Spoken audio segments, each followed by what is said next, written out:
Hello दोस्तों, welcome to my YouTube channel. दोस्तों, इस वीडियो में हम देखेंगे एक्सरसाइज 10.4 का क्वेश्चन नंबर 3। क्वेश्चन नंबर 3 हमें गिवन है, if two equal chords of a circle intersect with in this circle, prove that the line joining the point of intersecting to the centre makes equal angles with the chords. देखो, हमें क्या given है कि एक circle given है, वो दो chords है, एक तो हो गई ए बी और दूसरी हो गई सी डी। तो ये दो कॉर्ड्स हो गई ए बी और सी डी, ये एक दूसरे को जो इंटरसेक्ट कर रही है वो पॉइंट सी है। ठीक है, अभी गिवन है कि सी पॉइंट पर एक दूसरे को इंटरसेक्ट कर रही है और दूसरी एक लाइन जो है इनको ज्वाइन कर रही है वो है पी क्यू।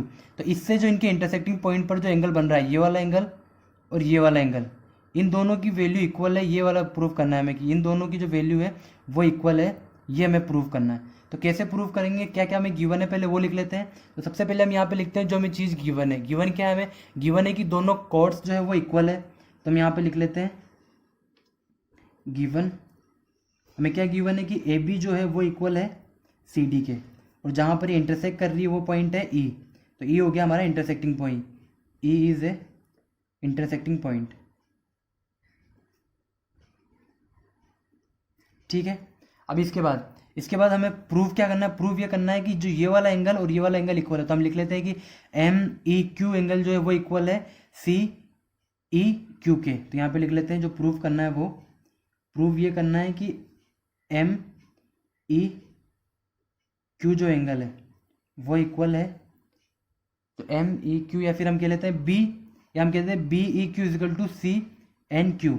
ठीक है, तो M E Q equal to N E Q, ये दोनों इक्वल है। या फिर हम इसको ऐसे भी लिख सकते हैं कि सी ई क्यू एंगल जो है वो इक्वल है बी ई क्यू। ये दो एंगल इक्वल है, इक्वल एक ही एंगल, एक ही है, बस इनके नाम अलग अलग लिखे हैं। तो ये इक्वल है, हमें ये प्रूव करना है। ठीक है, सबसे पहले हम कंस्ट्रक्शन करेंगे। कंस्ट्रक्शन किसका करेंगे? हम दो परपेंडिकुलर ड्रॉ करेंगे। परपेंडिकुलर, एक तो हमने ओ एम परपेंडिकुलर ड्रॉ किया ए बी लाइन पर, दूसरा हमने ओ एन परपेंडिकुलर ड्रॉ किया सी डी लाइन पर, और ओ और ई पॉइंट दोनों को मिला दिया। ठीक है, तो हम यहाँ पे लिख लेते हैं ओ एम परपेंडिकुलर ड्रॉ किया ए बी लाइन पर, दूसरा ओ एन परपेंडिकुलर ड्रॉ किया सी डी लाइन पर, और ओ और ई को ज्वाइन कर दिया। ठीक है, अब हम स्टार्ट करते हैं इसका सॉल्यूशन। कैसे करेंगे?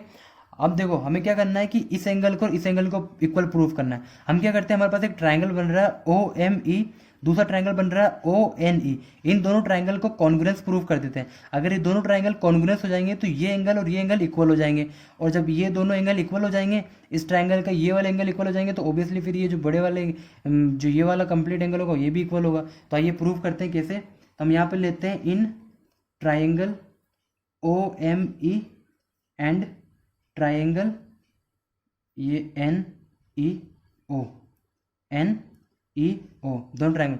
देखो, एक तो ये साइड जो है ये तो कॉमन आ रही है दोनों में, दूसरा ये परपेंडिकुलर है तो ये दोनों एंगल इक्वल होंगे, तीसरा ये सेंटर से इसकी डिस्टेंस जो है वो इक्वल है। क्यों? क्योंकि ये दोनों इक्वल है, ये दोनों कॉर्ड्स जो है वो इक्वल है, तो इनकी सेंटर से डिस्टेंस भी इक्वल होगी। तो लिख लेते हैं, सबसे पहले लिख लेते हैं कि O E is equal to O E. क्यों इक्वल है? क्योंकि कॉमन साइड है। ठीक है, सेकेंड हमें गिवन है कि angle O M E equal है एंगल ओ एन ई के। क्यों? परपेंडिकुलर है तो 90 डिग्री होगा। थर्ड हमें गिवन है कि ओ एम जो है वो इक्वल है ओ एन के। क्यों? सेंटर से डिस्टेंस है, तो डिस्टेंस फ्रॉम सेंटर हो जाएगी, distance from centre will be equal. ठीक है, ये हो गया। अब क्या करते हैं, हमने पता कर लिया कि दो साइड और एक एंगल इक्वल है, तो हम यहाँ पे लिख सकते हैं so triangle O M E will be congruence to triangle N E O by the rule of side angle side congruency rule.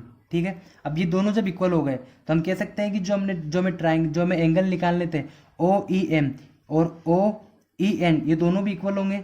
O E M will be equal to angle O E N. क्यों? By the CPCT rule. ठीक है, अब जब ये दोनों equal है तो हम ये इस वाले पॉइंट को हम यहाँ पे भी ले सकते हैं, क्योंकि एंगल तो एक ही है। तो हम लिख लेते हैं सो एंगल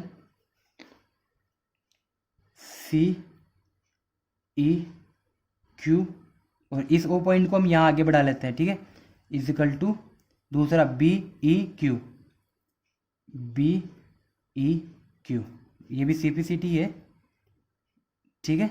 तो ये हो गया हमारा, जो हमें प्रूव करना था कि दोनों जो एंगल बन रहे हैं करस्पॉन्ड इंटरसेक्टिंग पॉइंट पर वो इक्वल है या नहीं है, तो हमने प्रूव कर दिया कि दोनों इक्वल है। इसी तरीके से हमारा क्वेश्चन नंबर 3 कंप्लीट होता है। अगर आपको समझ में आया तो वीडियो को लाइक करना, चैनल को सब्सक्राइब करना और इसी तरीके से हमारे साथ बने रहना। Thank you so much.